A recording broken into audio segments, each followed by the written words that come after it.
உடனே காய்கறி வெட்டும் கத்தியை எடுத்து தனது கணவரின் வயிற்றில் சதக் சதக்கிற சரமாரியாக குத்தியிருக்கிறார். ஐயோ அம்மா குத்தி விட்டாடா! எவ்வளவு சென்சிட்டிவான ஒரு விஷயம். அதை ஒரு மெயின் ஸ்ட்ரீம் நியூஸ் சேனலோட ஆங்கர் சதக்குன்னு குத்திட்டாங்க அப்படின்னு சொல்றது நல்லாவா இருக்கு?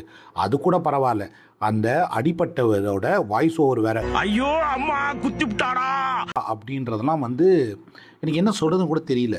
இந்த வீடியோ சோஷியல் மீடியா மறையத்துக்குள்ளவே இந்த மாதிரி வீடியோ போறதுக்கான முன்னோடியா இருந்த அந்த சேனலு ஒரு நியூஸோட வந்துட்டாங்க. தஞ்சை பெரிய கோவில் வளாகத்திற்குள் பனாரஸ் பட்டு கட்டி மல்லிகைப்பூ கொண்ட வச்சு சிங்கப்பூர் சீமாட்டி எம்மனச கெடுத்தா உள்ளிட்ட திரைப்பாடல்களுக்கு 3 இளம் பெண்கள் நடனமாடி ரீல்ஸ் பதிவிட்டு இருக்கிறார்கள். இது எப்படி எடுத்துக்கன்னு தெரியல. 10 வருஷத்துக்கு முன்னாடி நியூஸ் ரீடர்ஸ் நியூஸ் வாசிக்கிறது பார்க்கறதுக்கே அழகா இருக்கும், அது கேட்கறதுக்கே ரொம்ப இனிமையாவும் இருக்கும். அடுத்த 2 நாட்களில் தமிழ்நாட்டிலும் பாண்டிச்சேரியிலும் பல இடங்களில் மழை அல்லது இடியுடன் கூடிய மழை பெய்யக்கூடும் என்று சென்னை வானிலை ஆராய்ச்சி நிலையம் அறிவித்துள்ளது.